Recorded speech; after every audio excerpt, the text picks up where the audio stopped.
Well, I want to talk about the possibility of America getting involved and the legal implications of perhaps getting it through Congress, what the American people think about it. Dr. Emma Shortis is director of the Australia Institute's International and Security Affairs programme, and she joins us now from camera. Dr. Emma Shortis, welcome to you. Would there be any legal basis for the US entering Israel's war?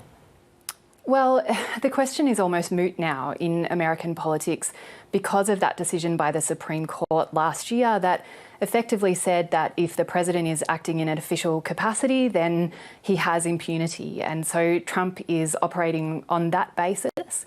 And I think also has the historical precedent, I suppose, of Congress not doing its job and holding the president to account when it comes to the decision to go to war. So really, in this case, Trump as president is free to do as he wishes. That hasn't stopped a few in Congress, though, from trying to intervene, has it?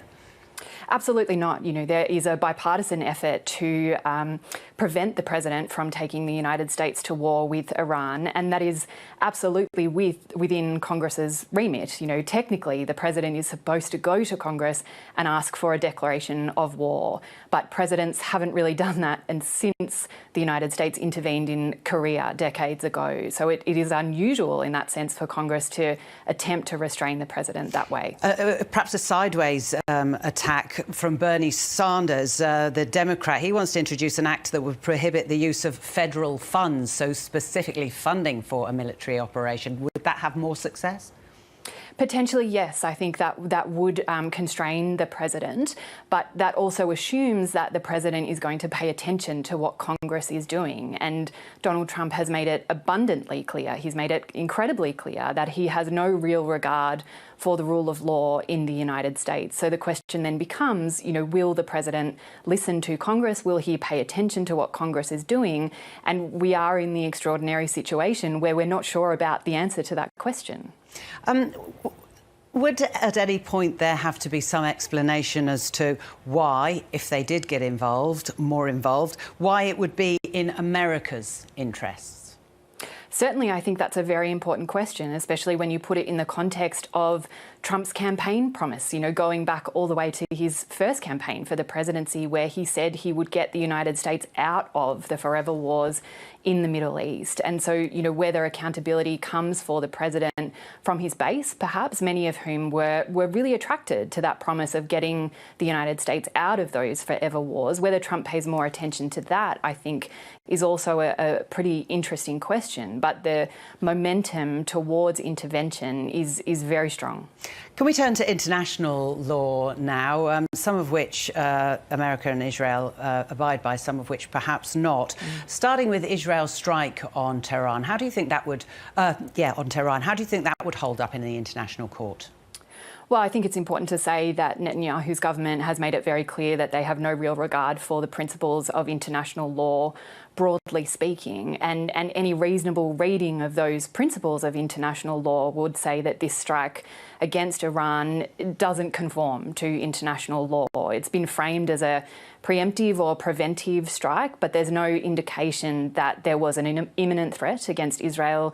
Netanyahu has been talking about the threat of Iran developing nuclear weapons since the 1990s and has seen an opportunity. And so I think, you know, we need to understand this in that context, in the context of the broader assault against international law by the Israeli government and the United States government as well.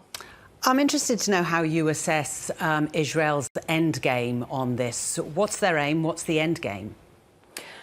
I think that's an open question. You know, I think it's been very clear for a long time, as I was just saying, that Netanyahu in particular is interested in regime change in Iran. So this particular intervention has been framed as being about disabling Iran's nuclear ambitions, but behind that sits, I think, a deeper desire for regime change. And that's also reflected in the United States and has been since the Iranian Revolution. There's been a desire, I think, to pursue regime regime change in Iran. And again, I think we have to see this most recent strikes in that context. And interesting to make parallels in that, Emma, between Iraq, where there ultimately was regime change and Saddam Hussein was killed, Libya as well, Colonel Gaddafi, he died towards the end of that.